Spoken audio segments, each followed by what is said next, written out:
আল্লাহর কুরআন বলতেছে সেই হাসরের মাঠ কিয়ামতের দিন এত বিরাট হবে, এত বড় হবে হাসরের মাঠটা, দুনিয়ার 50,000 বছর এক জায়গায় করলে যত বড় হবে, হাসরের একটা দিন হবে তত বড়। ভাই বন্ধু আপনজনা সঙ্গে তোমার কেউ যাবে না রে, ও তোর খালি হাতি একা পথি যাইতে হবে মন বেরি।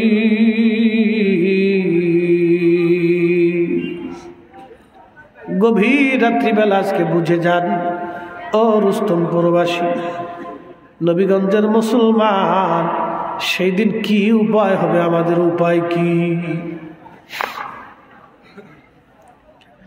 কত কঠিন। নবীজি বলতেছে সাহাবীরা, ওই হাসরের মাঠে দুনিয়ার অনেক সম্মানিত ব্যক্তিরা কিয়ামতে অপমান হবে।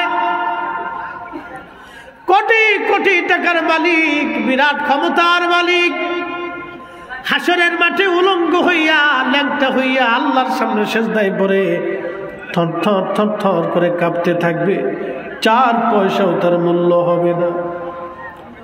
বর্তমানে আমেরিকার প্রেসিডেন্ট, রাশিয়ার প্রেসিডেন্ট, চীনের প্রেসিডেন্ট, ব্রিটিশ যুক্তরাজ্যের প্রেসিডেন্ট, ফ্রান্সের প্রেসিডেন্ট, জার্মানের চ্যান্সেলর, পৃথিবীর বড় বড় দেশ যারা জ্ঞানে বিজ্ঞানে বিরাট বড় বড় মেধাওয়ালা, পৃথিবীর বড় বড় সেনাবাহিনী, আমেরিকান সেনাবাহিনী, ন্যাটো সেনাবাহিনীর প্রধান আমেরিকান প্রধান, রুশিয়ান সেনাবাহিনীর প্রধান, এদের মগজ কিন্তু ছোটখাটো মগজ না বাবা, এরা ছোটখাটো কোনো সেনাবাহিনী না, বিরাট বড় শক্তিধর সেনাবাহিনী। এদের প্রধান সেনাপতি যারা, তাদের মগজ বিরাট বড় মগজওয়ালা। কিন্তু আপনারা বলেন কিয়ামতের ময়দানে 4 পয়সা কি তাদের দাম আছে? জোরে বলেন, একসাথে বলেন, দাম আছে? 4 পয়সা, 1 পয়সাও দাম নাই কিয়ামতের মাঠে। তাহলে কিয়ামতের মাঠে দাম কার? আল্লাহর কুরআন বলল, ইন্না আকরামাকুম ইনদাল্লাহি আতকাকুম। কঠিন হাসরের মাঠে ওই ব্যক্তি আল্লাহর কাছে সম্মানিত হবে যার অন্তরে তাকওয়া বেশি, আল্লাহর ভয় বেশি হবে, আল্লাহর ভয় বেশি হবে। রুস্তমপুরের মুসলমান, আমার ওয়াজের শেষ পর্যায়ে 2টা কথা আজকে বলে দিয়ে যাব। আমার দেশের কোটি কোটি টাকার মালিক অনেকে আছে, যাদের অনেকের টাকার ভিতরে বৈধতা নাই, অবৈধতাই বেশি। আমার দেশে অনেক ধনী আছে, যাদের টাকার মধ্যে বৈধতা নাই, অবৈধতা আছে। এখন আপনাকে বলি, আমার দেশে যারা ঘুষ খাইয়া কোটিপতি হয়ে গেল, এই ঘুষখোর যদি গরুর গোশত আইনা সুন্দর করে রাত্রিবেলা খাইয়া আপনার লাইলাতুল বরাতের নামাজ পড়ার জন্য মসজিদে আসে, সারা রাত্র যদি নামাজ পড়ে, আপনারা বলে যান আজকে ঘুষখোর আর সুদ করে টাকার গরুর গোশত খাইয়া কেউ যদি সারা রাত্র বরাতের নামাজ আদায় করে, কদরের রাত্র যদি সারা রাত্র জেগে জেগে নামাজ পড়ে, আপনারা বলেন তারা নামাজ হবে কি? জোরে বলেন। ঘুমাইছে? ঘুমাইছে নি আপনাদের? তাও বাসে না, ঘুমাইছে নি? একসাথে বলেন নামাজ হবে। জোরে বলতে হবে, একসাথে বলেন নামাজ হবে। কিন্তু বিরাট বড় মসজিদের সভাপতি সাহেব দানবীর, মসজিদ যদি 1 কোটি টাকা দিয়ে সুন্দর করে একটা বানায় দেয়, কাজ হবে? না না, জোরে বলতে হবে, কাজ হবে? হ্যাঁ, জিকির তো করতে, জিকির ছাড়া খোরাক হয় না। মাহফিলের শেষে তাবরক আসেনি?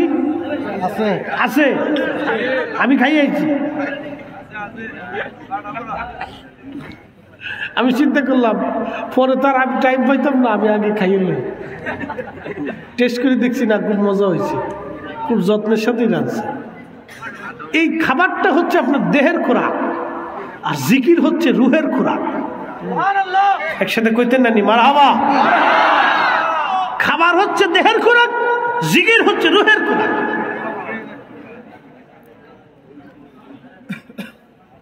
রুহু চিনছেন নি আপনারা?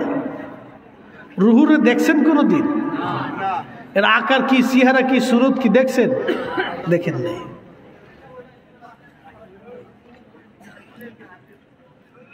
খাঁচার ভিতর অসীন পাখি কেমনে আসে যায়।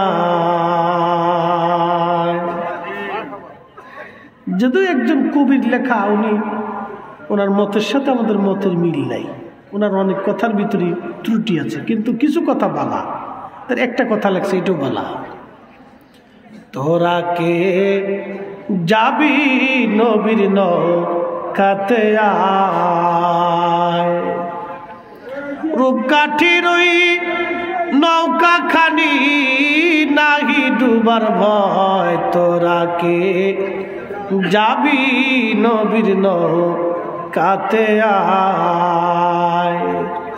ওনার অনেক কথার ভিতর শিরিক আছে, আমি অস্বীকার করতেছি না, অনেক কথার ভিতর ত্রুটি আছে, কিন্তু কিছু কথা ভালো। যেমন একটা কথা, খাসার ভিতর অচিন পাখি কেমনে আসে যায়, কত তো সত্য। ويسألونك عن الروح قل الروح من أمر ربي। হুজুর আপনি বলে দেন ফরিদি সাহেব কথা বলতেছে, আসলে ফরিদি সাহেব যে জবান ঠোঁট লাড়া, এটা হলো কায়া, এটা বডি। এই বডিটাকে আল্লাহ 4টা মশলা দিয়ে বানাইছে, একটার নাম আগুন, পানি, মাটি, বাতাস। এই বডিটাকে আল্লাহ 4টে পদার্থ দিয়ে বানাইছে, একটা আগুন, পানি, মাটি, বাতাস, 4 রঙের মশলা দিয়া যে কইরাছে তোর গঠন, 4 রঙের মশলা দিয়া। এই যারা তাওয়ারা খাইতেছেন তারা চলে আসেন, তারা বহুত কষ্ট হয়েছে ঠান্ডার ভিতরে, আর লাভ নেই, ভিতরে চলে আসেন। যারা বুঝেন নাই মনে হয় আপনারা, যারা চিন্নি খাইতেছে আর তো নাকি 4-5 দিয়ে ঘুরতেছে, চিন্নি কখন দিব, তারা তাদেরকে বলতেছে চলে আসেন, আর দেরি করেন না, আপনার খুব কষ্ট হচ্ছে, আপনাদের কষ্ট দেখে আমাদের খুব কষ্ট লাগতেছে, চলে আসেন। 4 রঙের মশলা দিয়া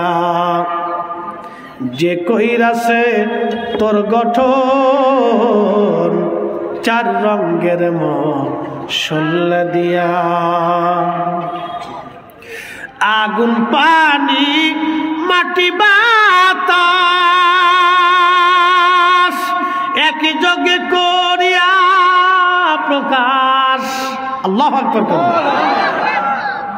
আগুন, পানি, মাটি, বাতাস একই যোগে করিয়া প্রকাশ, দেখলি না তুই কইরা তালাশ, ওরে দেখলি না তুই কইরা তালাশ, কোন জায়গা তোর মহাজন, মহাজন মানে আল্লাহ, ওরে দেখলি না তুই কইরা তালাশ, কোন জায়গা সে মহাজন, 4 রঙের মশলা দিয়া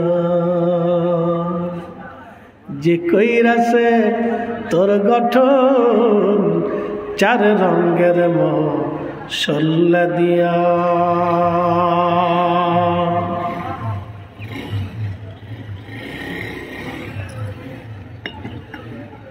এর অর্থ হলো মানুষের কোনো অহংকার নাই, মানুষের কোনো ক্ষমতা নাই, কোনো শক্তি নাই, কোনো দেমাগ নাই, সব কিছু আল্লাহর জন্য।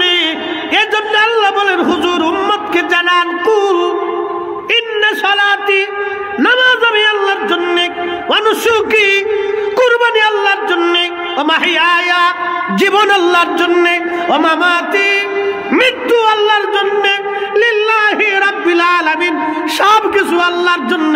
কথা কোন ঠিক না বেঠে? কার জোরে বলেন, কার জন্য?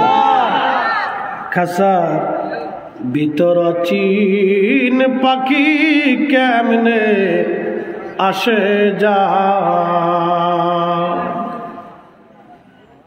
এটা কি রুহু?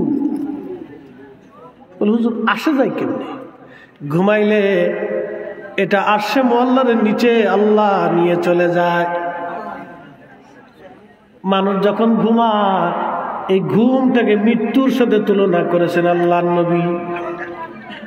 ঘুম থেকে জাগবে মানুষের কোনো গ্যারান্টি নাই, আছে? এ জোরে বলেন আছে না? না একসাথে বলেন আছে?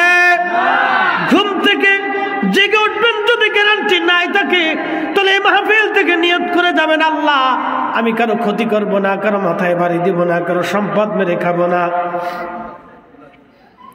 কিলিকবাজি করব না, সগলখুরি করব না, আল্লাহ কারো ক্ষতি করব না, কারো মাথায় বাড়ি দেব না, উপকার করতে না পারলেও অসৎ বুদ্ধি কাউরে দেব না। কি কথা কন না কেন, ঠিক কিনা?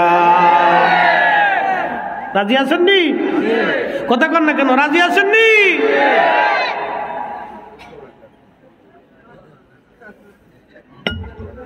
কথাগুলি মনে রাখবেন। নেকের কাজ যত ছোট হোক ছাড়বো না, গুনার কাজ যত ছোট হোক করব না। এই স্লোগানে থাকতে হবে আমাদের। মনে রাখবেন, কিয়ামতের মাঠে কে কোন পীরের মুরিদ আল্লাহ এটা দেখবে না বাবা। কি কথা কন না কেন, ঠিক কিনা? কে কোন পীরের মুরিদ আল্লাহ এটা দেখবে না। আল্লাহ দেখবে আমার বান্দার অন্তরে তাকওয়া ছিল কিনা। ইন্না আকরামাকুম ইনদাল্লাহি আতকাকুম। বলছিলাম হারাম খাইয়া, শুয়োরের গোশত খাইয়া কেউ যদি সারা রাত নামাজ পড়ে, যেভাবে নামাজ হবে না, হবে না। কিন্তু একজন আল্লাহর বান্দা দিন মজুর, অভাবী, গরিব, মিসকিন, সারাদিন পরিশ্রম করে 500 টাকা রুজি করে ডাল ভাত খাইয়া ওই এশারে নামাজ পড়ে রাত্রিবেলা ঘুমাইলো, তার এক ওয়াক্ত নামাজ আর সুদ করে 36,000 বছরের নামাজ এক পাল্লায় দিলে ওই হালাল বক্ষণকারী আল্লাহর বান্দার এক ওয়াক্তের নামাজের সমান হবে না। কথা কন না কেন? বুঝা যায়? কথা কন না কেন? ওয়াজ বুঝা যায়নি? শেষ 1 ঘন্টায় একবারে সারাংশ বেরিয়েছি।